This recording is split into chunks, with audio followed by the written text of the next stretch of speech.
आज फिर बेटा बिना कुछ खाए घर से जा रहा था तो माँ ने बेटे से कहा, बेटा थोड़ा खाना खाकर जा, 2 दिन से तूने कुछ नहीं खाया। तो बेटे ने कहा, देखो मम्मी, मैंने मेरी 12वीं की बोर्ड की परीक्षा के बाद सेकेंड हैंड बाइक मांगी थी और पापा ने प्रॉमिस किया था कि जरूर लेकर देंगे। आज मेरा आखिरी पेपर है। दीदी को कह देना कि जैसे ही मैं परीक्षा देकर बाहर आऊँगा तब वह पैसे लेकर बाहर खड़ी रहें। मेरे दोस्त की पुरानी बाइक मुझे आज ही लेनी है। और हाँ, यदि दीदी वहाँ पैसे लेकर नहीं आई तो मैं घर वापस नहीं आऊँगा। एक गरीब माँ बेटे की जिद के आगे मजबूर हो गई। माँ ने कहा, बेटा तेरे पापा तुझे बाइक लेकर देने ही वाले थे, लेकिन पिछले महीने एक्सीडेंट। इससे पहले माँ अपनी बात पूरी कर पाती उससे पहले मोहन बोला, मैं कुछ नहीं जानता, मुझे तो बाइक चाहिए ही चाहिए। ऐसा बोलकर मोहन अपनी मम्मी को गरीबी और लाचारी की मझधार में छोड़कर घर से बाहर निकल गया। 12वीं की बोर्ड परीक्षा के बाद भागवत सर एक अनोखी परीक्षा का आयोजन करते थे। हालांकि भागवत सर का विषय गणित था, किंतु विद्यार्थियों को जीवन का गणित भी समझाते थे। उनके सभी विद्यार्थी यह परीक्षा जरूर देने आते थे। इस साल परीक्षा का विषय था मेरी पारिवारिक भूमिका। मोहन परीक्षा कक्षा में आकर बैठ गया। उसने मन में गांठ बांध ली थी कि यदि मुझे बाइक लेकर नहीं देंगे तो मैं घर नहीं जाऊंगा। भागवत सर ने क्लास में सभी को पेपर बांट दिए। पेपर में कुल 10 प्रश्न थे। उत्तर देने के लिए 1 घंटे का समय दिया गया था। मोहन ने पहले प्रश्न पढ़ा, आपके घर में आपके पिताजी, माताजी, बहन, भाई और आप कितने घंटे काम करते हो, विस्तार में बताइए। मोहन ने तुरंत जवाब लिखना शुरू कर दिया। पापा सुबह 6 बजे टिफिन के साथ अपनी ऑटो रिक्शा लेकर निकल जाते हैं और रात को 9 बजे वापस आते हैं। ऐसे में वह लगभग 15 घंटे काम करते हैं। मम्मी सुबह 4 बजे उठकर पापा का टिफिन तैयार करती है। बाद में घर का सारा काम करती है। दोपहर को सिलाई का काम करती है और सभी लोगों के सो जाने के बाद वह सोती हैं। लगभग रोज 16 घंटे काम करती हैं। दीदी सुबह कॉलेज जाती है और शाम को 4 से 8 बजे तक पार्ट टाइम जॉब करती है और रात को मम्मी के काम में मदद करती है। लगभग 12 से 13 घंटे काम करती है। मैं सुबह 6 बजे उठता हूँ और दोपहर को स्कूल से आकर खाना खाकर सो जाता हूँ। शाम को अपने दोस्तों के साथ टहलता हूँ। रात को 11 बजे तक पढ़ता हूँ, तो लगभग 10 घंटे तक मैं व्यस्त रहता हूँ। पहले सवाल के जवाब के बाद मोहन ने दूसरा प्रश्न पढ़ा, आपके घर की मासिक कुल आमदनी कितनी है? तो मोहन ने जवाब लिखना शुरू किया, मेरे पापा की आमदनी लगभग 10,000 है। मम्मी और दीदी मिलकर 5,000 कुल जोड़ लेते हैं। कुल आमदनी 15,000 रुपये है। प्रश्न नंबर 3 था, मोबाइल रिचार्ज प्लान, आपकी मनपसंद टीवी पर आ रही 3 सीरियल के नाम, शहर के एक सिनेमा हॉल का पता और अभी वहाँ चल रही मूवी का नाम बताइए। सभी प्रश्नों के जवाब आसान होने के कारण मोहन ने फटाफट 2 मिनट में लिख दिए। अब बारी थी प्रश्न नंबर 4 की और 4 नंबर प्रश्न था, 1 किलो आलू और 1 किलो भिंडी की कीमत क्या है? 1 किलो गेहूँ, चावल और तेल की कीमत बताइए और जहाँ पर घर का गेहूँ पिसाने जाते हो उस आटा चक्की का पता भी बताइए। मोहन को इस सवाल का जवाब नहीं आया। उसे समझ में आया कि हमारे दैनिक आवश्यक ज़रूरत की चीज़ों के बारे में तो उसे थोड़ी ही पता नहीं है। मम्मी जब भी कोई काम बताती थी तो मना कर देता था। आज उसे समझ में आया कि बेकार की चीज़ मोबाइल रिचार्ज, मूवी का ज्ञान ही जरूरी नहीं है, अपने घर के कामों की समझ होना भी बहुत जरूरी है।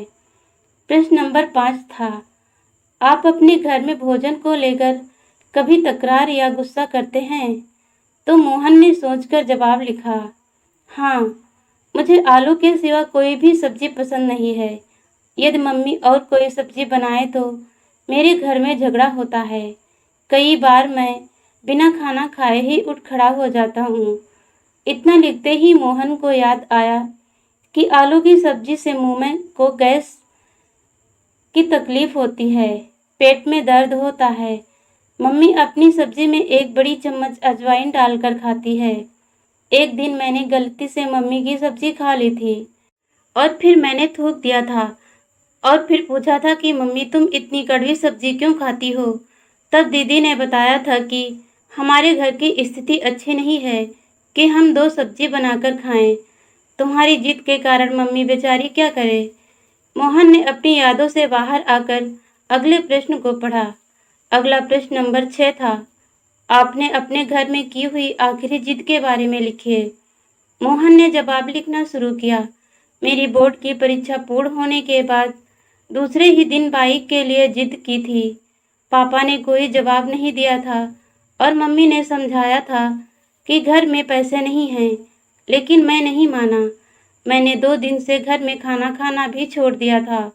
जब तक बाइक लेकर नहीं देंगे मैं खाना नहीं खाऊंगा और आज तो मैं वापस घर ही नहीं जाऊंगा, यह कहकर निकला हूँ। अब बारी थी प्रश्न नंबर 7 की और प्रश्न था, आपको अपने घर में मिल रही पॉकेट मनी का आप क्या करते हैं? आपके भाई बहन अपनी पॉकेट मनी कैसे खर्च करते हैं? तो मोहन ने जवाब में लिखना शुरू किया। हर महीने पापा मुझे 100 रुपये देते हैं, उसमें से मैं मनपसंद परफ्यूम और चश्मा लेता हूँ या अपने दोस्तों के साथ छोटी मोटी पार्टियों में खर्च कर देता हूँ। मेरी दीदी को भी पापा 100 रुपये देते हैं, वह खुद भी कमाती है और पगार के पैसे से मम्मी को आर्थिक मदद भी करती है। हाँ, उसको दिए गए पॉकेट मनी को वह गुल्लक में डालकर बचाती है। उसके किसी भी प्रकार के कोई शौक नहीं है क्योंकि वह कंजूस भी है। इसके बाद प्रश्न था 8। आप अपनी खुद की पारिवारिक जिम्मेदारी को समझते हैं? यह प्रश्न अटपटा और मुश्किल होने के बाद भी मोहन ने जवाब लिखना शुरू किया।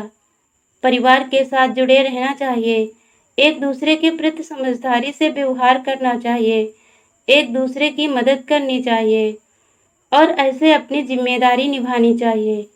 यह लिखते लिखते ही अंतरात्मा से आवाज आई, अरे मोहन, तुम खुद अपनी पारिवारिक जिम्मेदारी को योग्य रूप से निभा रहे हो क्या? और अंतरात्मा से ही जवाब आया, नहीं, बिल्कुल नहीं। प्रश्न नंबर 9। आपके परिणाम से आपके माता पिता खुश हैं? क्या वह अच्छे परिणाम के लिए आपसे जिद करते हैं, आपको डांटते हैं? इस प्रश्न का जवाब लिखने से पहले मोहन की आंखें भर आई। अब वह परिवार के प्रति अपनी भूमिका बराबर समझ चुका था।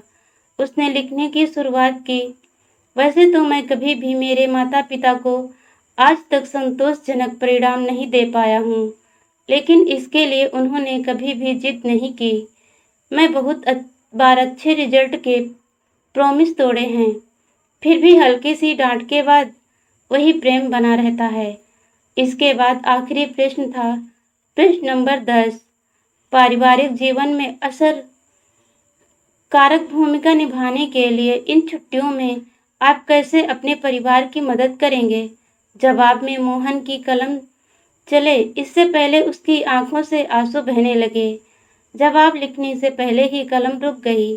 बेंच के नीचे मुंह रखकर रोने लगा।